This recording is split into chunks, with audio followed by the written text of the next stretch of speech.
பாபாவின் குழந்தை மீ பிரம்மாகுமா? அதிசயம் செய்பவன்,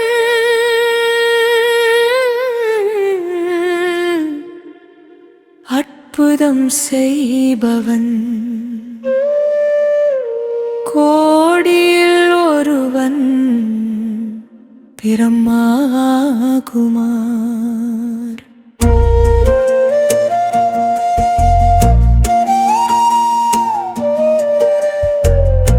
நீரை போல குளிர்ச்சியானவன், சூரியன் போல சக்தி நிறைந்தவன்,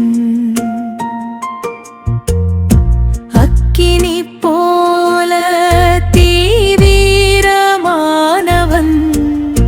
காற்றை போல வேகம் அவனிடம், பூமியை போல பொறுமையானவன், இந்த பூமிக்கே ஆன்மீக அலங்காரம் குமார். குமார் செய்கிறார் பவர், சிவனின் குழந்தை செய்கிறார் அதிசயம் அற்புதம். பிரமகுமாரர் செய்கிறார் அதிசயம் அற்புதம்.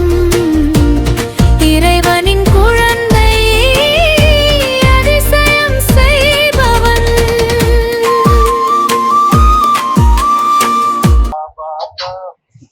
கில்பர்ட் அப்படிங்கிற ஒரு சேனை வீரன் பார்த்தீங்கன்னா, அவர் பக்தி அதிகம் உள்ளவர். அவர் சேனையில இருக்கிறாரு.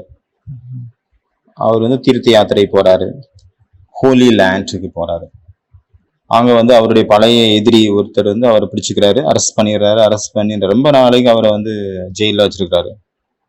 அந்த எதிரியினுடைய பொண்ணு இருந்தாங்க, அவங்க இவரை ரொம்ப லவ் பண்ண ஆரம்பிச்சிட்டாங்க. அப்ப அவங்க ஹெல்ப் பண்றாங்க. இவர் விடுபட்டு ஜெயில இருந்து தப்பிச்சு போறதுக்காக அவர் ஹெல்ப் பண்ணதுல இவர் விடுபட்டு போயிடுறாரு. அவருடைய லண்டனுக்கே போயிடுறாரு மறுபடியும் வெற்றிகரமாக. அப்புறம் அந்த கன்னியா இருந்தாங்களே, அவங்களுக்கு கில்பர்ட்டை மறக்க முடியல. அதனால அவங்க அப்பாவுடைய ஊரை விட்டுட்டு அவங்களும் லண்டன் வந்துடுறாங்க கில்பர்ட்டை தேடி. அந்த கன்னியாவுக்கு இந்த புது இடத்தை பத்தி ஒண்ணுமே தெரியாது. புது இடத்தினுடைய லாங்குவேஜும் தெரியாது, பாஷையும் தெரியாது. அதாவது இங்கிலீஷ் தெரியாது, கில்பர்ட் எங்க இருக்கிறாரு அதுவும் தெரியாது. அவங்களுக்கு ஒண்ணுமே தெரியாது. ஆனாலும் அவங்க அந்த ரோட்ல நின்றுட்டு கில்பர்ட் கில்பர்ட் கில்பர்ட்னு கத்திட்டு இருக்கிறாங்க, கூப்பிட்டுட்டு இருக்கிறாங்க. ஏன்னா லாங்குவேஜ் தெரியாது, அவர் எங்க இருக்காருன்னு அட்ரஸும் தெரியாது. என்ன பண்ண, அதனால ரோட்ல நின்று கில்பர்ட் கில்பர்ட் கில்பர்ட்னு கூப்பிட ஆரம்பிக்கிறாங்க. 3-4 வாரம், அதாவது 1 மாசம் ஆயிடுதுன்னு. 1 மாத காலமா அவங்க பாத்தீங்கன்னா கூப்பிட்டுட்டே இருக்காங்க, அந்த பேரை உச்சரிச்சுட்டே இருக்காங்க சத்தம் போட்டு. இதனுடைய ரிசல்ட் என்ன அப்படின்னா, அந்த ஏரியா ஃபுல்லாவே அவருடைய பேர் 4 பக்கம் பரவுது. கில்பர்ட் கில்பர்ட் கில்பர்ட் அப்படிங்கிற பேரு அப்படியே ஸ்ப்ரெட் ஆகுது. இந்த செய்தி ஒரு நாள் கில்பர்ட் வரைக்கும் போய் சேர்ந்துருது. கில்பர்ட் என்ன பண்றாரு, அவரும் அந்த கன்னியா கிட்ட போறாரு, அவங்களுடைய அன்பை ஏத்துக்கிறாரு, அவங்க கூட மேரேஜ் பண்ணிக்கிறாரு. அப்புறம் அந்த ஸ்டோரியில சொல்லப்படுது, அப்புறம் அவங்க 1-2 பேரும் ஒன்று சேர்ந்து மகிழ்ச்சியாக சந்தோஷமாக தங்களுடைய வாழ்க்கையை வாழ்ந்தாங்க. இப்ப பார்த்தா அந்த கன்னியா கிட்ட என்ன இருந்தது, அவங்களுக்கு அந்த ஏரியாவை பத்திய விஷயம் தெரியாது, அங்குள்ள லாங்குவேஜ் தெரியாது, அவர் எங்க இருக்காருன்னு அட்ரஸும் தெரியாது. அவங்களுக்கு பாஷை தெரியாட்டா கூட அவங்க வெற்றி அடைஞ்சிட்டாங்க அவங்களுடைய செயல்ல. அது என்ன காரணம், திடத்தா, உறுதி இருந்தது. திடத்தா அப்படிங்கிற அந்த மாதிரியான ஒரு சக்தி, ரொம்ப ஸ்ட்ராங்கான விகாரங்களை கூட வேரோட பிடுங்கி தள்ளக்கூடிய சக்தி வாய்ந்தது அந்த திடத்தாவனுடைய சக்திக்கு இருக்கு. அதுல கதையில அந்த கதை ஸ்டோரி ரைட்டர் எழுதியிருக்கிறாரு. கடைசியில மாரல் ஆஃப் த ஸ்டோரி, இந்த கதையினுடைய முக்கிய கருத்து என்ன அப்படின்னா, திடத்தாவே உங்களுடைய துணைவனாக்கி கொள்ளுங்கள், அனுபவத்தை உங்களுடைய நண்பனாக்கி கொள்ளுங்கள். சரி, அனுபவத்தை தன்னுடைய குருவாக ஆக்கி கொள்ளுங்கள். திடத்தா உறுதித்தன்மையை உங்களுடைய நண்பனாக்கிக்கோங்க, அனுபவங்களை உங்களுடைய குருவாக ஆக்கிக்கோங்க. எச்சரிக்கையை தன்னுடைய அண்ணனாக எடுத்துக்கணும், நம்பிக்கையை ஒரு தேவதூதனாக, ஒரு ரட்சகராக நம்ம வச்சுக்கணும். அதனால பாத்தீங்கன்னா திடத்தா, அனுபவம், எச்சரிக்கை, நம்பிக்கை, இதுதான் அந்த கன்னியா வந்து வெற்றி அடைகிறதுக்காக காரணமா இருந்தது அவங்களுடைய காரியத்துல. இந்த கன்னியா வந்து அந்த இவ்வளவு பெரிய விஷயத்த வந்து அவங்க ஜெயிச்சாங்க. இப்ப நம்ம கூட முடியாத காரியத்தை இந்த திடத்தாவின் சக்தியின் மூலமாக முடித்து வைக்க முடியும், முடியாததை முடிக்க முடியும். இது வந்து நம்ம இந்த பட்டியானது என்னெல்லாம் நமக்குள்ள இருக்கக்கூடிய சக்திகள், எனர்ஜிகள் வந்து வேஸ்டா போயிட்டு இருக்கோ அதை மேல் நோக்கி செலுத்துறதுக்கான ஒரு ஏகாகிரதா சக்தி மூலமாக, மன ஒருநிலை சக்தி மூலமாக மேல் நோக்கி அதை யூட்டர்ன் பண்ணக்கூடிய விஷயம்தான், யூட்டர்ன் பண்றது தான் பிரம்மச்சரியம். இன்னைக்கு பாத்தீங்கன்னா குமாரர்கள் பட்டியனுடைய 2வது நாள். நேத்து கிளாஸ் கேட்டுட்டு நிறைய பேர் கேள்விகள் அனுப்பியிருக்காங்க குரூப்ல. குமாரர்கள் நிறைய பேர் கேள்வி அனுப்பியிருக்காங்க. அதுக்கு கூட ஒரு ரிக்வெஸ்டா இருக்குது, எங்களுடைய பேரை வெளியே சொல்லக்கூடாது அப்படின்னு, ரகசியமா இருக்கணும், எங்களுடைய பிரைவேசி வேணும், அப்படியா இருந்தா நாங்க வந்து கொஸ்டின் கேட்போம் அப்படிங்கிற மாதிரி சொல்லியிருக்காங்க. அதனால நம்ம முடிவு எடுத்திருக்கோம், யாருடைய கேள்வி இன்னொரு குரூப் உருவாக்கணும். அதுல வந்து பாத்தீங்கன்னா நீங்க வந்து உங்க பேர் என்ன எதுவுமே எழுத வேண்டாம், நீங்க உங்க கொஸ்டின் மட்டும் சென்ட் பண்ணா போதும். அதனால என்னெல்லாம் கேள்வி வந்திருந்ததோ அவங்க வந்து வெளியில சொல்லக்கூடாதுன்னாங்க. அந்த கேள்விகளை மட்டும் நான் உங்களுக்கு இப்போ படிச்சு காட்டுறேன். சஞ்சலமான மனசை எப்படி ஸ்திரமாக்குறது, எப்படி வந்து கண்ட்ரோல்ல கொண்டு வர்றது, வீணான எண்ணங்களை எப்படி நம்ம கம்மி பண்றது, எங்களுடைய வேலை, எங்களுடைய படிப்பு, எங்களுடைய லட்சியத்துல 100% எப்படி ஃபோக்கஸ் வைக்கிறது, இங்க எங்களுக்குள்ள ஓடக்கூடிய அந்த அசாந்திய வந்து நான் வந்து எப்படி கண்ட்ரோல் பண்றது, மனசுக்குள்ள அசாந்தி நிறைய இருக்கு, அதை எப்படி கண்ட்ரோல் பண்றது. இன்னொரு கேள்வி பாத்தீங்கன்னா, இந்த ஆன்மீக பயிற்சியில திடத்தன்மை மற்றும் ரெகுலாரிட்டி எப்படி கொண்டு வர்றது, அப்புறம் வந்து சக்திசாலியான பாசிட்டிவ் திங்கிங், நல்ல எண்ணங்களை வந்து எப்படி நமக்குள்ள உற்பத்தி பண்றது. அப்புறம் இன்னொரு கேள்வி அமிர்த வேலை பத்தி வந்திருக்கு, டெய்லி காலையில 3:30க்கு எப்படி ஈஸியாக எந்திரிக்கிறது, அமிர்த வேலையினுடைய யோகாவை ரொம்ப ஆழமாக எப்படி அனுபவம் பண்றது, இது ஒரு கேள்வி. அமிர்த வேலையினுடைய சுகத்தை எப்படி அனுபவம் பண்றது, எப்படி அடையிறது, முழு நாளும் புருஷார்த்தத்தினுடைய விஷயத்தை எப்படி அது நிலையாக இருக்கிறது, எப்படி நிலையா வச்சுக்கிறது, எப்படி அமிர்த வேலையை வந்து சக்திசாலி ஆக்குறதுக்கு என்ன விதி, அதாவது சாப்பாட்டு பழக்கம் வந்து அதிகமா இருக்கு, அதை எப்படி நான் விடுறது, கொஞ்சம் கொஞ்சமா விடன்னு சொல்லியிருக்கீங்க, அது எப்படி, பழங்கள் மட்டும் சாப்பிடக்கூடிய விஷயத்துல நம்ம பலவீனம் ஆயிடவும் கூடாது, அதிகமா வெயிட்டும் ஏறிடக்கூடாது, அந்த மாதிரியாக பேலன்ஸ்டா எப்படி வந்து நம்மளை மெயின்டைன் பண்றது இந்த பழத்தை மட்டும் சாப்பிடக்கூடிய அந்த விஷயத்துல. அப்புறம் இன்னொருத்தர் கேட்டிருக்காங்க, சுய புருஷார்த்தம் மற்றும் சேவையில வந்து எப்படி பேலன்ஸ்டா இருக்கிறது, ஸ்ரீமத்து, மன்மத்து, பரமத், அதுல எப்படி வந்து வித்தியாசம் கண்டுபிடிக்கிறது, நான் ஆத்மா அப்படிங்கிற அந்த விஷயத்தை எப்படி அனுபவத்துல கொண்டு வர்றது, அதை எப்படி காரியத்துல நடைமுறைப்படுத்துறது, அப்புறம் முழு நாளும் நான் ஆத்ம ஸ்திதியில எப்படி நினைச்சிருக்கிறது, தூக்கத்திலே ஆகட்டும், இல்லை விழிப்புணர்வான நிலையிலே ஆகட்டும், பிரம்மச்சரியத்தை, அதை காம விகாரத்தினுடைய இந்த நைட் ஃபாலை வந்து எப்படி கண்ட்ரோல் பண்றது, அப்புறம் கோபம், பொறாமை, அப்புறம் நெகட்டிவிட்டி, இந்த விஷயத்தை எப்படி நம்ம கண்ட்ரோல் பண்றது, அடிக்கடி மறுபடியும் வந்துட்டு இருக்கக்கூடிய பழைய சமஸ்காரங்கள், பழைய பழக்க வழக்கங்களை எப்படி அழிக்கிறது. இவ்வளவு கேள்வி வந்திருக்கு குமாரர்கள் சார்பாக. நேற்று வந்து பாத்தீங்கன்னா நம்ம 5 விஷயங்கள் பார்த்தோம். இந்த பட்டி ஃபுல்லாவே மறுவாழ்வு சீரமைப்பினுடைய ஒரு பட்டி அப்படின்னு எடுத்துக்கலாம்.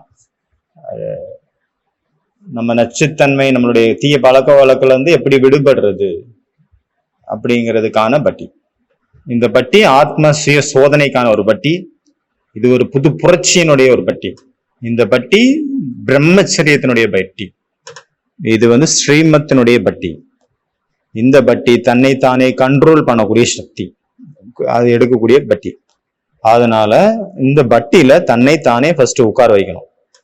அதனால இன்று சாதனையினுடைய 2வது நாள். நேற்று நம்ம 5 விஷயம் பார்த்தோம். என்னெல்லாம் ஞாபகம் இருக்கா? அதுல பாத்தீங்கன்னா ஃபர்ஸ்ட் விஷயம், ஏதாவது ஒரு விகாரம் இருக்குது, ஏதாவது ஒரு பழக்கம் இருக்குது, ஏதாவது ஒரு அடிமைத்தனம், அடிக்ஷன் எனக்கு இருக்குது அப்படின்னா அதை நம்ம கண்ட்ரோல் பண்றோம், அமுத்துறோம் அப்படின்னா அது இன்னும் பவர்ஃபுல் ஆயிருது, சக்திசாலியா மாறி வருது. ஆசைகளை எவ்வளவு அடக்குறீங்களோ, அமுத்துறீங்களோ, அப்புறம் விகாரத்தை எவ்வளவு அமுத்துறீங்களோ அந்த அளவு அது பலவானாக நம்ம முன்னாடி வந்து நிற்கும். இது வந்து வாலி சொல்லுவாங்க இல்லையா, வாலி அப்படிங்கிற ஒரு கேரக்டர் வந்து ராமாயணத்துல அவருக்கு முன்னாடி யாரு எவ்வளவு சக்திசாலியா இருக்காங்களோ அதே அளவு இவரும் சக்திசாலியா தானாவே மாறக்கூடிய வரம் பெற்றிருந்தாருன்னு காட்டுறாங்க. அதே போலதான் இந்த மாயா, இந்த விகாரங்களாகட்டும், இந்த தீய பழக்கங்கள் எல்லாமே எவ்வளவுக்கு எவ்வளவு நம்ம வந்து அமுத்துவோமோ, இதை கண்ட்ரோல் பண்ண முயற்சி பண்ணுவோமோ அவ்வளோக்கு அவ்வளோ அது டபுள் மடங்காக இன்னும் அதிகமாயிரும். அதனால என்ன பண்ணணும், அதை வந்து கண்ட்ரோல் எதுவுமே பண்ணக்கூடாது, ஜஸ்ட் பார்க்கணும், சாட்சியா பார்க்கணும். அதை பாருங்க, சரீரத்துல அது உடம்புல வருதா, அது எங்க இருந்து அது உற்பத்தி ஆகுது, அந்த எண்ணங்கள் உடல்ல இருந்து வருதா இல்ல ஆத்மாக்குள்ள இருந்து வருதா, எந்த நேரத்துல நமக்கு அந்த விகார உணர்வு வந்துச்சோ அந்த நேரத்துல பார்க்கணும், செக் பண்ணணும் டீப்பா. இது உடம்புல வருதா, ஆத்மாவுக்குள்ள ஏற்படுதா, மனசுக்குள்ள ஏற்படுதா, சரீரத்துக்குள்ளேயா ஆத்மாக்குள்ளேயா, சரீரத்துக்குள்ளேயா ஆத்மாக்குள்ளேயா நீங்க பார்க்க பார்க்க அது பாத்தீங்கன்னா மறைஞ்சு போயிடும், அந்த விஷயமே அங்க இருக்காது. ரெண்டாவது என்ன பார்த்தோம், என்ன ஒரு பழக்கம் இருக்குது, மொபைலினுடைய பழக்கமா இருந்தாலும் சரி, போதை பழக்கமா இருந்தாலும் சரி, சாப்பாட்டினுடைய பழக்கமா இருந்தாலும் சரி, காம விகாரத்தினுடைய பழக்கமா இருந்தாலும் சரி, இது வந்து பழக்கம் கிடையாது, இது ஒரு பந்தனம் அப்படின்னு ஃபர்ஸ்ட் நம்ம புரிஞ்சுக்கணும். இது சுகம் கிடையாது, இது நம்மளை கட்டி போட்டு வச்சிருக்கு, சுகத்துக்கான விஷயமே இல்லை அப்படிங்கிறத புரிஞ்சுக்கணும் ஃபர்ஸ்ட். நான் வந்து எதை வந்து எந்த பழக்கத்துக்கு அடிமையா இருக்கிறனோ அதை சுகம் கிடைக்கிறதா நினைச்சிட்டு இருக்கணும், அது சுகம் கிடையாது. சுகம் அப்படிங்கிற ஒரு மயக்கத்துல நான் இருந்துட்டு இருக்கேன், ஆனா அது துக்கம். இதுதான் ரெண்டாவது விஷயமா இருந்தது. மூணாவது விஷயம் தூக்கத்தை பத்தி பார்த்தோம். தூக்கத்தில் ராத்திரி தூங்கும் போது நான் ஆத்மா, நான் சுதந்திரமானவன், நான் ஆத்மா நிர்பந்தனமானவன், என்னை எந்த ஒரு பந்தனமும் கட்டி போட முடியாது, எந்த ஒரு பந்தனமும் என்னை கட்டி போட முடியாது. ஸ்ரீ கிருஷ்ணமூர்த்தி அப்படிங்கிறவர் ஒரு ஏதோ எழுதியிருந்தாரு, ஆன்மீகத்துல வந்து பாத்தீங்கன்னா குரூப்பா இருப்பாங்களா, அந்த குழு கூட ஒரு பந்தனம். அது கூட பாத்தீங்கன்னா சில நேரம் மனிதர்களை நம்மள வந்து பலவீனமா மாத்திடுது. இந்த பயணத்துல பாத்தீங்கன்னா ஒரு குரூப் வந்து நமக்கு பந்தனமாயிரலாம், ஒரு மனிதன் வந்து பந்தனமாயிரலாம், ஏதாவது ஒரு டேஸ்ட், ஒரு சுவைக்கு நம்ம அடிமையாயிருப்போம், அது பந்தனமாயிரும், ஏதாவது ஒரு நினைவுகள் பந்தனமாயிரும், ஏதாவது விகாரம், ஏதாவது ஆசை. இந்த மார்க்கத்துல எல்லாமே நமக்கு பந்தனமாக மாறுறதுக்கு வாய்ப்பு இருக்கு. உண்மையான டிகிரி அப்படிங்கிறது படிப்பு பதவி கிடையாது, தன்னைத்தானே தன்னுடைய ஆத்ம உணர்வை விழிப்புணர வைப்பது தான் உண்மையான டிகிரி அடையிறது அப்படின்னு சொல்லலாம். மற்றபடி இது வரைக்கும் தமக்குள்ள இருக்கக்கூடிய அந்த தன்னுடைய உள் மனசை எது வரைக்கும் நம்ம விழிப்புணர்வை செய்யலையோ அது வரைக்கும் எந்த டிகிரியும் ஒரு பிரயோஜனம் இல்லை, எந்த பயனும் இல்லை. தன்னைத்தானே எல்லா விதமான பயத்துல இருந்தும் நம்ம முக்தி அடைய செய்யணும், முக்தி ஆக்கணும். ஆகையனால மூணாவது பாயிண்ட் என்னவா இருந்தது, நம்ம தூங்குறதுக்கு முன்னாடி நம்ம எதுல இருந்து விடுபடணும்னு நினைக்கிறீங்களோ அந்த விஷயத்த பத்தி திங்கிங் இருக்கணும் ராத்திரி தூங்குறதுக்கு முன்னாடி. அப்பதான் அது வந்து ஃபுல் ராத்திரி வந்து வேலை செய்யும், காலையில அது வந்து நமக்குள்ள நினைவு கொடுத்து அதற்கான சொல்யூஷனை கண்டுபிடிக்கிறதுக்கு ஒரு வழி கொடுக்கும். அதனால ஆட்டோ சஜஷன் ஸ்லீப்பிங் மோடு இது பேரு. நாலாவது என்ன பார்த்தோம், மௌனத்தினுடைய ரசனை. எவ்வளவு எல்லாம் நமக்கு அடிமைத்தனம் இருக்குதோ, இல்ல துக்கமாக இருந்தாலும், இல்ல வந்து வெறுமைத்தன்மை இருக்குது அப்படின்னா எல்லாத்துக்குமே காரணம் பாத்தீங்கன்னா ஒண்ணு போர் அடிக்கிறது. ஒருத்தர் வந்து ஏன் வந்து அடிமையாகிறாரு, இன்டர்நெட் ஆகட்டும், செக்ஸ் ஆகட்டும், இல்ல ட்ரக் அடிக்ட் ஆகுறாங்க, மொபைலுக்கு அடிமையாகிறாங்க, ஏதாவது ஒரு மனிதருக்கு அடிமையாகிறாங்க. இந்த எல்லா அடிமைத்தனத்துக்கும் காரணம் நம் மனசுக்குள்ள இருக்கக்கூடிய ஆழத்துல இருக்கக்கூடிய அந்த காலித்தன்மை, வெறுமைத்தன்மை, எம்டினஸ், அதுதான் காரணம். எந்த ஒரு அடிமைத்தனத்துக்கும் அந்த நமக்குள்ள உற்பத்தி ஆகக்கூடிய எம்டினஸ் தான் காரணமே. போர் அடிக்குது, டெய்லி அதே மாதிரி யோகா, அதே மாதிரி அமிர்த வேலை, குமார் கேள்வி கேட்டிருந்தார்ல, போர் அடிக்க ஆரம்பிச்சிச்சு. புருஷார்த்தமே ஒரு போர் ஆயிடுச்சு. புருஷார்த்தத்துல ஒரு ரசனையே இல்லை, ஒரு இன்ட்ரெஸ்டும் இல்லை, ஒரு புதுமையும் இல்லை, அதே அதே அதே அதே போயிட்டே இருக்கு. காலையில எந்திரிச்ச உடனே நான் ஆத்மா, பாபா, டீச்சர், சத்குரு திலகம் கொடுக்குறாரு, விஜய் பவ தலைக்கு மேல கை வைக்கிறாரு, சுட்சி மோதனத்துக்கு போறேன், பரந்தாமத்துக்கு போறேன், சத்தியத்துக்கு போறேன், துவாபரயுகத்துக்கு போறேன், அங்க போய் எல்லாத்துக்கும் சகாசு கொடுக்குறேன், அப்புறம் போய் தூங்கியாச்சு. மறுபடியும் அமிர்த வேலை முடிஞ்ச உடனே போய் படுத்தாச்சு. அப்புறம் மறுபடியும் எந்திரிக்கிறாங்க, எந்திரிச்சு வந்து Murali class. Same same same same போயிட்டே இருக்கு. அதனால ஒரு போர்னஸ் வருது. அதுல இருந்து விடுபடுறதுக்கு மனிதர்கள் எதை பிடிக்கிறாங்க? வெரைட்டியா சாப்பிட்றது, வெரைட்டியா ஊரு சுத்துறது, இல்லைன்னா மொபைலை பிடிச்சிக்கிறாங்க. மொபைல் ரொம்ப இன்ட்ரெஸ்ட் கொடுக்குதுல. இல்லைன்னா விகாரங்களுக்கு அடிமையாயிடுறாங்க, காம விகாரத்துக்கு அடிமையாயிடுறாங்க. இதுல எல்லாம் வந்து அந்த போர்னஸை நம்ம கலைக்கிறதுக்கு ஹெல்ப் பண்ணுது. இதுல ஒரு சுகம் கிடைக்குது அப்படிங்கிற ஒரு பிரம்மையை ஏற்படுது. அதனால நம்ம நேற்று பார்த்தோம், இந்த எல்லா விஷயங்களுக்கும் தீர்வு வந்து பாத்தீங்கன்னா அமிர்த வேலையில நமக்குள்ள அந்த அளவு நமக்குள்ள ஃபுல் பண்ணிடணும், நிறைச்சிடணும் நாமளே. இந்த மாதிரியான எல்லா விஷயமான இந்த ஜூஸால நம்ம நிறைக்கும் போது பாபா கிட்ட இருந்து சர்வ சம்பந்தங்கள் மூலமாக, சகாஸ் மூலமாக, ஆத்ம அனுபவத்தின் மூலமாக, நம்ம காலையில எந்திரிச்சு ஏதாவது படிக்கிறோம்னு வச்சுக்க நல்ல விஷயங்கள், அது ஃபுல் டே பாத்தீங்கன்னா அது ஒர்க் பண்ணிட்டே இருக்கும். அதனால அதிகாலையில நம்ம என்ன விஷயம் செய்யறோமோ அது வந்து ரொம்ப ஈஸி ஆயிருது. இல்லை அப்படின்னா ஃபுல் டேக்கு அது உழைக்க வேண்டியதா இருக்கும். காலையிலே அதை நம்ம பண்ணிட்டோம் அப்படின்னா அது ஃபுல் டே ஈஸியா இருக்கும். பாபா நினைவாகட்டும், ஏதோ ஒரு விஷயம் படிக்கக்கூடிய விஷயமா இருந்தாலும் சரி. அதனால ஃபுல் டே ஃபைட் போயிட்டு இருக்கு. செய்யவா செய்யக்கூடாதா, பார்க்கவா பார்க்க கூடாதா, சாப்பிடலாமா சாப்பிடக்கூடாதா. லாஸ்ட் பாயிண்ட் எதுன்னு பார்த்தோம், ஒரேடியாக வந்து 100% பண்ணக்கூடாது. 70%, 50%, 20% கீழே இருந்து அப்படி மேல வரணும்.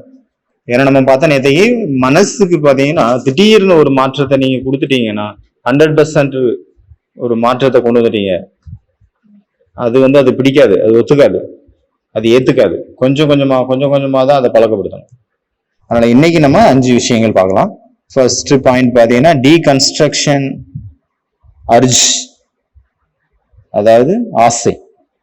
நமக்குள்ள ஏதோ ஒரு ஆசைகள் இல்லைன்னா ஏதோ ஒரு ஃபீலிங்ஸ் நமக்குள்ள வருது அப்படின்னா அதை டீகன்ஸ்ட்ரக்ஷன் பண்ணணும். அதாவது டீகன்ஸ்ட்ரக்ஷன் என்ன அர்த்தம்?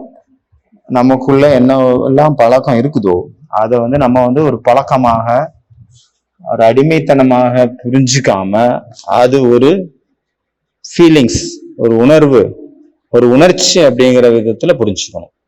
அதாவது இப்போ சூடு பட்டுதுன்னா சூடு ஃபீல் ஆகுது, குளிர்னா குளிர் ஃபீல் ஆகுது. இப்ப சத்தம் கேக்குது, காது சத்தம் வந்துன்னா காது கேக்குது, வாசனை வந்து நம்ம உணருது. இந்த மாதிரி இது கூட அது பழக்கம் கிடையாது, நம்ம அடிமைத்தனம் கிடையாது, அது ஒரு உணர்ச்சி, அவ்வளவுதான் அப்படின்னு புரிய வைக்கணும். நம்ம மனசுக்குள்ள என்னெல்லாம் வருதோ அது வந்து வெறும் ஒரு உணர்ச்சி தான், வேற ஒண்ணும் கிடையாது. எது வரைக்கும் இந்த உணர்ச்சிகளை நம்ம புரிஞ்சுக்கலையோ, உணர்வை புரிஞ்சுக்கலையோ, இந்த ஃபீலிங்ஸை புரிஞ்சுக்கலையோ, அது வரைக்கும் நம்ம அந்த காம விகாரத்தின் மீது வெற்றி அடையவே முடியாது. காம விகாரத்துல இருந்து நம்ம முக்தி அடைய முடியாது. ஏன்னா அது வந்துட்டு இருக்கிறது பாத்தீங்கன்னா ஆள் மனசுல இருந்து அந்த ஃபீலிங்ஸ். ஆனா நம்ம வெளியே ஏதாவது பண்ணிட்டு இருந்தாலும், வெளியே தான் நம்ம பண்றோம், ஏதாவது இது பண்றோம் அப்படின்னா, ஒர்க் பண்றோம் அப்படின்னா அது அங்க வேலை செய்யாது. அது உள்ள இருந்து அது வந்துட்டே தான் இருக்கும். ஒர்க் பண்ண வேண்டியது எங்க? உள் மனசுல, ஆள் மனசுல. எவ்வளவுதான் நீங்க சோமான எடுங்க, எவ்வளவுதான் பயிற்சி பண்ணுங்க, எவ்வளவு வேணாலும் யோகா, எத்தனை மணி நேரம் நீங்க யோகா பண்ணுங்க, ஆனாலும் எது வரைக்கும் நான் எனக்கு புரிஞ்சுக்கலையோ அது ஒரு ஜஸ்ட் ஒரு ஃபீலிங்ஸ் தான், ஒரு உணர்வு தான். உடல் ரீதியாலாம் எப்படி உணர்வுகள் வருதோ அதே மாதிரி அது மனசுல வரக்கூடிய ஒரு உணர்வு அப்படிங்கிறது புரிய வைக்காத வரைக்கும் அதை வெற்றி அடைய முடியாது. இப்ப காம விகாரம் என்ன வருது அப்படின்னா அது ஒரு உணர்வு, அதை சாட்சியா பாருங்க. உணர்வு வரும்போது அதை லுக் விடுங்க, அதை வாட்ச் பண்ணுங்க. கட்டில்ல படுத்த உடனே அந்த எண்ணங்கள் வருது, நமக்குள்ள மேலோங்குது விகாரத்தினுடைய எண்ணங்கள். அது என்னது? ஒரு உணர்வு, அவ்வளவுதான். சரி, அது ஒரு உணர்வு, சாப்பிட்றது குடிக்கிறது மாதிரி ஒரு உணர்வு அப்படின்னா சரி, அதை நான் என்ன பண்றது? அந்த உணர்வினுடைய சுபாவத்தை நம்ம ஃபர்ஸ்ட் புரிஞ்சுக்கணும். ஃபர்ஸ்ட் பாத்தீங்கன்னா இது ஒரு உணர்வு அப்படிங்கிறத நம்ம புரிஞ்சுக்கிறோம். எப்படி வந்து இப்போ பல வருஷமா பயங்கர குடிகாரரா இருந்தாரு, அவர் வந்து 2 நாளா இப்போ சாப்பிடல, நிறுத்திட்டார் அப்படின்னா என்ன ஆகும்? அவருக்குள்ள கை நடுங்கும், வாயில வச்சு எச்சி ஊறும். இது என்னது? வாய் வந்து நாக்குக்கு வறண்டு போயிடும். இந்த நாக்கு வறண்டு போனது என்ன அப்படின்னா அதுதான் அந்த உணர்வு, சென்சேஷன். அந்த அப்புறம் வேர்வை சொட்டும் அவங்களுக்கு. இந்த வேர்வை சொட்டுறது கூட ஒரு உணர்வு, உணர்ச்சி, சென்சேஷன். இப்போ அரிப்பு வருது, பசி எடுக்குது, இதையும் துடிக்குது, எல்லாமே பார்த்தீங்கன்னா ஒரு உணர்வு தான், அவ்வளவுதான். உணர்ச்சிகள், உடலினுடைய இயற்கை சுபாவம் உணர்ச்சிகள். அதனால இதை வந்து நம்ம அடையாளம் காண்றது ரொம்ப ரொம்ப முக்கியம். அதுக்காக நம்ம 1 மணி நேரம் போய் பயிற்சி பண்ணோம். டெய்லி 1 மணி நேரம் பயிற்சி பண்ணோம். அது பகல்லே ஆகட்டும், ராத்திரி ஆகட்டும், மத்தியானமா கூட இருக்கலாம். உட்காந்துருங்க, கை கால்கள் அசையாம அப்படி நிலையா ஸ்ட்ராங்கா ஸ்ட்ரைட்டா உட்காந்துருங்க. சேர்ல உட்காந்தாலும் சரி, தரையில உட்காந்தாலும் சரி, முதுகு தண்டு மட்டும் நேரா இருக்கணும். ஃபர்ஸ்ட் ஸ்டார்ட் பண்ணுங்க, உச்சி தலைமுறை உள்ளங்கால் வரைன்னு சொல்லுவாங்கல்ல, அதே போல மேல இருந்து கீழே, கீழே இருந்து மேல ஒவ்வொரு அங்கத்தையும் ஒவ்வொரு சென்டிமீட்டர் மில்லிமீட்டர் அளவு இந்த உடலினுடைய ஒவ்வொரு பாகத்தையும் வாட்ச் பண்ணணும். தலையில இருந்து கால் வரைக்கும் 1 மணி நேரம். மேல இருந்து கீழே, மறுபடியும் கீழே இருந்து மேல. இதுக்கு பேர் தான் ஸ்கேனிங் மெத்தட் அப்படின்னு பேர். அந்த ஒவ்வொரு இன்ச்சையும், ஒவ்வொரு உடம்பையும், ஒவ்வொரு உறுப்பினுடைய ஒவ்வொரு பாகத்தையும் ஃபுல்லா கம்ப்ளீட்டா ஒரு இடம் கூட விடாம அதை வாட்ச் பண்ணணும், அதை ஃபீல் பண்ணணும்.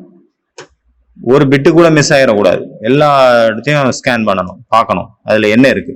இந்த கைகள்ல என்ன போயிட்டு இருக்கு, முதுகு தண்டுல என்ன போயிட்டு இருக்கு, முதுகு ஷோல்டர்ல என்ன ஆயிட்டு இருக்கு, காதுக்குள்ள என்ன ஆயிட்டு இருக்கு, எல்லாமே இங்க என்னெல்லாம் ஃபீலிங்ஸ் வருதோ அதை நம்ம நோட் பண்ணணும்.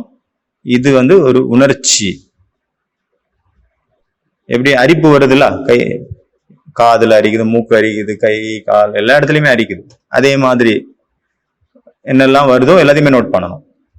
இந்த இடத்துல ஒரு வலி, ஏதோ அடிபட்டிருக்கு, வலியும் இருக்குது, அப்ப வலி அது ஒரு உணர்ச்சி. அதை பாருங்க. அப்புறம் அடுத்த ஸ்டெப்பு போங்க, அடுத்த காலுக்கு போங்க, கைக்கு போங்க. அப்புறம் கையினுடைய ஒவ்வொரு விரலை பாருங்க, காலினுடைய ஒவ்வொரு விரலை பாருங்க. ஃபர்ஸ்ட் தலையில, உச்சந்தலையில இருந்து ஸ்டார்ட் பண்ண, அப்புறம் கண்ணு, அப்புறம் முகம், கழுத்து, அப்புறம் ஷோல்டர், கைகள், அப்புறம் இடுப்பு, முதுகு, காலு, back, right side, left side, அப்புறம் ஜஸ்ட், அப்புறம் மார்பு, வயிறு. இது வந்து பார்த்தீங்கன்னா ஃபர்ஸ்ட் ரவுண்ட். ஒரு ரவுண்டு பார்த்தீங்கன்னா 10 நிமிஷம் குறைஞ்சது பண்ணணும். அப்புறம் மறுபடியும் ரிவர்ஸ் போகணும், கீழே இருந்து மேலே போகணும். அதில் மேலேருந்து கீழே வந்தோம், இப்போ கீழேருந்து மேலே போகணும். ஸ்கேன் பண்ணிகிட்டே இருக்கணும். ஸ்கேன் பண்ண பார்த்தீங்கன்னா அந்த உடலினுடைய உணர்வுகள் நம்மளுக்கு இருந்து கொஞ்சம் கொஞ்சமாக விலகிறத நீங்கள் நல்லா ஃபீல் பண்ணுவீங்க. கொஞ்சம் கொஞ்சமாக அது உடல் வேற அப்படிங்கிறது நமக்கு நல்லா ஃபீல் ஆகும். உடல்ல வரக்கூடிய அந்த உணர்வுகள், உணர்ச்சிகள் பார்த்தீங்கன்னா அது செயற்கையானது, நிரந்தரம் இல்லாதது, அது நிலையானது அல்ல. கொஞ்ச நேரத்துல அது போயிடுது. ஒரு அரிப்பு வருது அப்படின்னா அது உடனே போயிடுது. வலி இருக்குது அப்படின்னா அதை வாட்ச் பண்றீங்க. வாட்ச் பண்ண அந்த வலி கூட மறைஞ்சு போயிடும். நிறைய பேர் அந்த மாதிரி பண்றாங்க. ஒரு மூச்சு அப்படி இழுக்கிறாங்க அப்படின்னா அதுவே முழு உடல்லையும் டிராவல் பண்ணிடுறாங்க. மூச்சு இழுக்கும் போது மேல இருந்து கீழே, மூச்சு விடும்போது கீழே இருந்து மேல இப்படி டிராவல் பண்ணிடுறாங்க. அதுதான் ரொம்ப டீப்பான யோகிகள். இப்ப என்னுடைய முட்டியில வலிக்குது, நான் உட்கார்ந்துருக்கேன். அப்ப அந்த வலியை வந்து அது ஒரு உணர்வு. அந்த வலியை தேடணும், அது எங்க வலி வருது. இப்ப நீங்க காலை மடிச்சு உட்கார்ந்துருக்கீங்க, காலை நீங்க உங்களுடைய பொசிஷனை மாத்தணும்னு நினைக்கிறீங்க, ஆனா மாத்தக்கூடாது. அப்போ வந்து அந்த வலி இருக்குதுல்ல, அந்த வலியினுடைய இடத்த பார்த்துட்டே இருங்க, பார்க்க ஆரம்பிங்க. அதை பார்த்துட்டே இருங்க. பார்க்க எங்க அந்த வலி எங்கன்னு அதுலயே நம்ம டிராவல் பண்றோம் அப்படின்னா அது ஒரு இடத்த ரீச் பண்ணும். கடைசியா ஃபைனலா அந்த பேஜஸ் எல்லாம் ஓப்பன் ஆகிட்டு போயிட்டே இருப்பீங்க, உள்ளுக்குள்ள போயிட்டே இருப்பீங்க. அதனுடைய சென்டர் பாயிண்ட் எங்க அப்படிங்கிறத போய் ரீச் பண்ணுவீங்க. உங்களுடைய இந்த தேடுதல் படலத்திலேயே பாத்தீங்கன்னா தேட அந்த வலியே அங்க இல்லாம போயிடும். அதை நீங்க ஃபீல் பண்ணுவீங்க. இது ரெண்டாவது, இந்த ஒரு உணர்ச்சியினுடைய சுபாவம் என்ன. இப்ப காத்து வருது, போயிருது. இந்த உணர்வுகள் பாத்தீங்கன்னா உணர்ச்சிகள் வெறும் ஒரு கெஸ்ட் மாதிரி வருது போயிருது, ராத்திரி வருது போயிருது. அதனால நமக்குள்ள என்னெல்லாம் உணர்ச்சிகள் ஏற்படுதோ, சுகமானதாகட்டும் துக்கமானதாகட்டும், எதுவுமே நிலை கிடையாது. அதை புரிஞ்சுக்கணும். ஃபர்ஸ்ட் சுகம் துக்கம் ரெண்டு இருக்குது. இப்ப நல்லா பிடிச்ச சாப்பாடு நான் சாப்பிட்டேன், நல்லா இருந்தது, சுகமா இருந்தது, ஆஹா. ஒரு ஸ்வீட் சாப்பிட்டேன், ரொம்ப ஸ்வீட்டா இனிப்பா இருந்தது வாய்க்கு. அந்த இனிப்பு அப்படிங்கிறது ஒரு உணர்ச்சி. ஒரு பாட்டு கேக்குது, மியூசிக் காதை வந்து ரீச் பண்ணுச்சு, அது ஒரு சுகம்.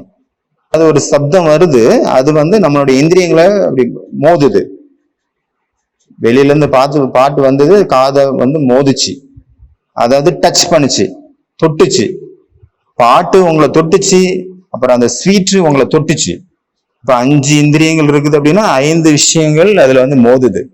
அது தொட்ட உடனே அந்த உணர்ச்சிகள் வந்து வெளிப்படுது.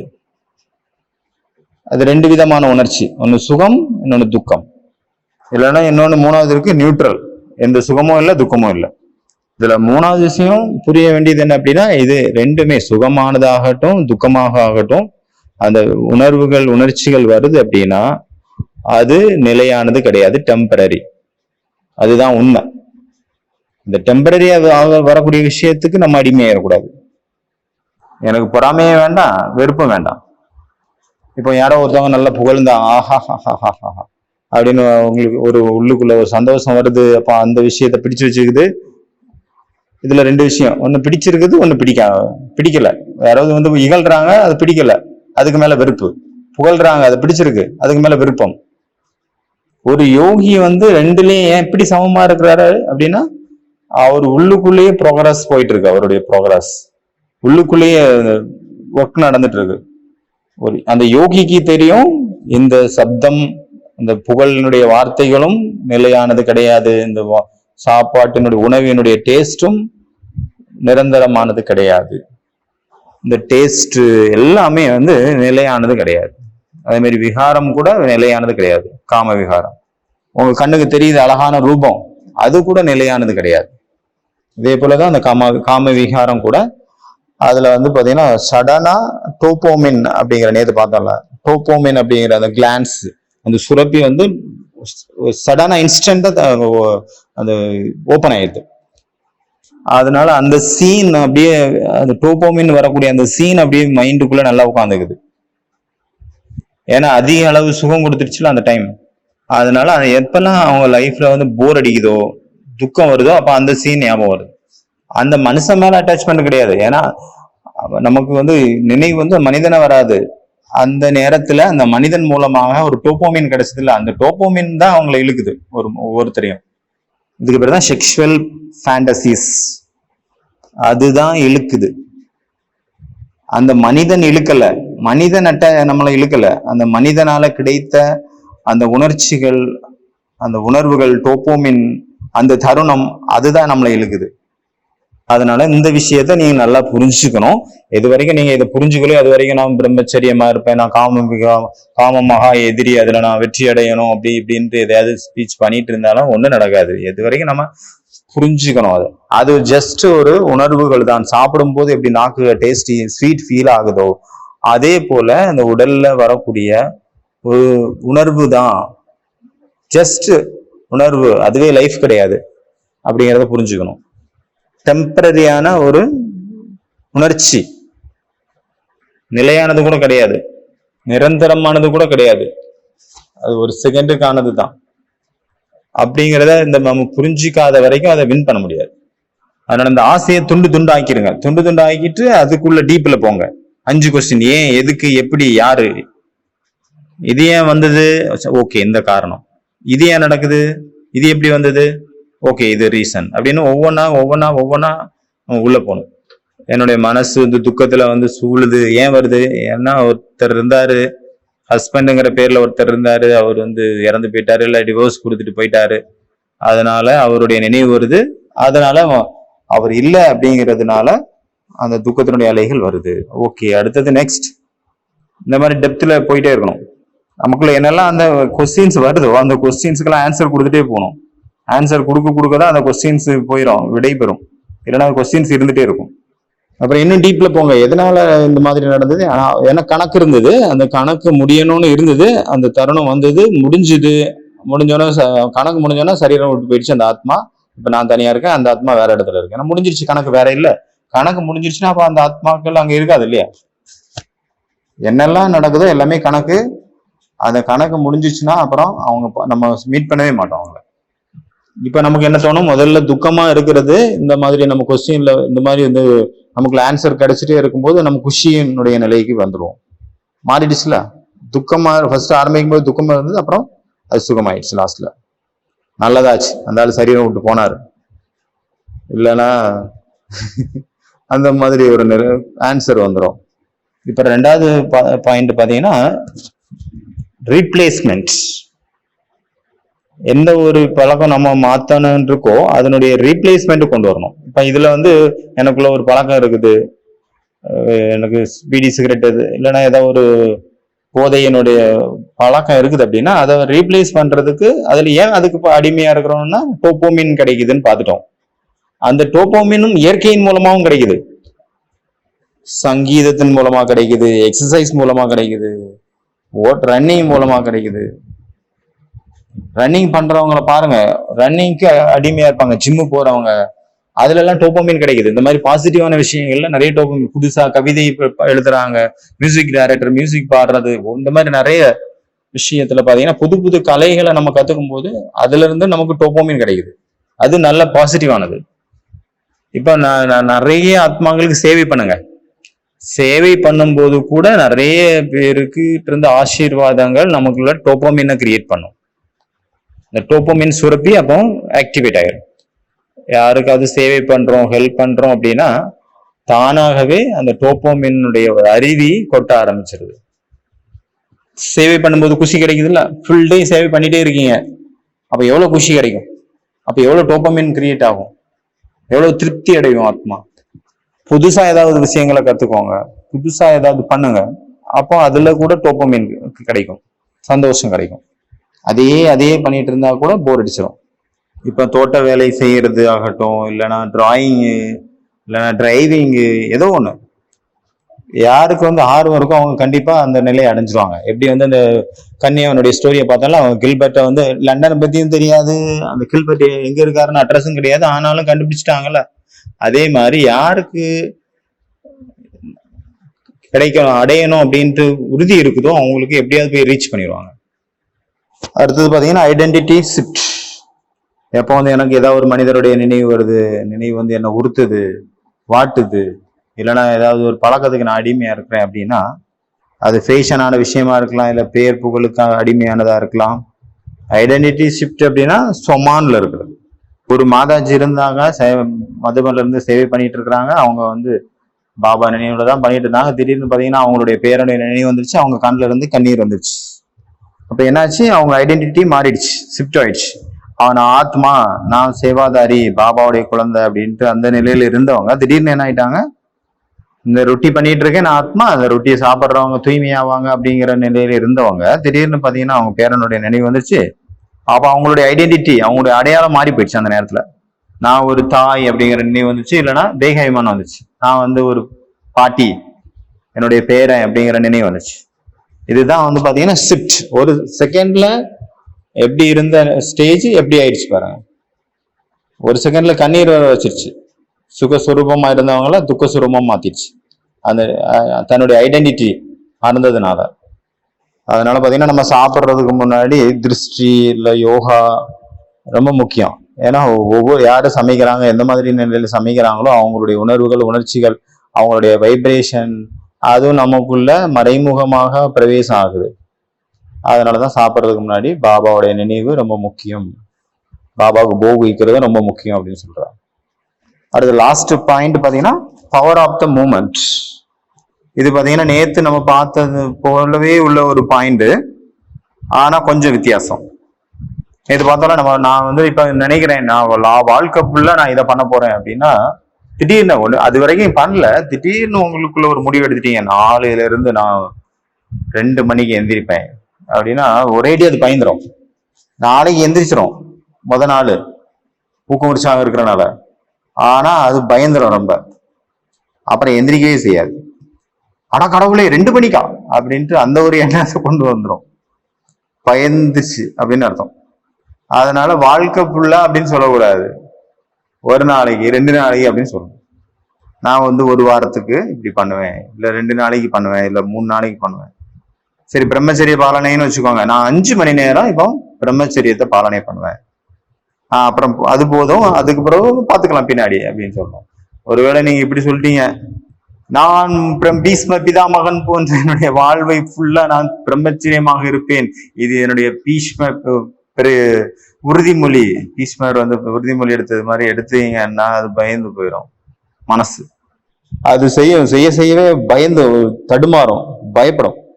அது பயந்து போகுது, அதனால அதை வந்து அது ஃபாலோ பண்ண முடியாம போயிடும். அதனால சின்ன சின்ன விஷயங்கள்ல வெற்றி அடைய முதல்ல முயற்சி பண்ணணும். ஒரு மணி நேரம், 5 மணி நேரம், ஒரு நாள், 2 நாள், ஒரேடியா பெரிய கோல்ஸ் கொடுத்துடக்கூடாது, செட் பண்ணிடக்கூடாது. மனிதன்ல இருந்து தேவதை ஆகணும், அந்த மாதிரி எந்த ஒரு பெரிய கோலும் கொடுத்துடக்கூடாது. சின்ன சின்னதா. அச்சா. ஓம் சாந்தி. கோடியில் ஒருவன் அவன் தில்மகுமார் அற்புதம் செய்பவன். முகத்தில் பிரகாசம், வார்த்தையில் வலிமை, இதயத்தில் கருணை நிறைந்தவன். இனிமையான சொற்கள் பேசுபவன். பாபாவின் அன்பல் இதயத்தில் நிறைந்தவன். குமார் செய்கிறார் அதிசயம் அற்புதம். சிவனின் குழந்தை செய்கிறார் அதிசயம் அற்புதம். பிரம்மகுமாரர் செய்கிறார் அதிசயம் அற்புதம்.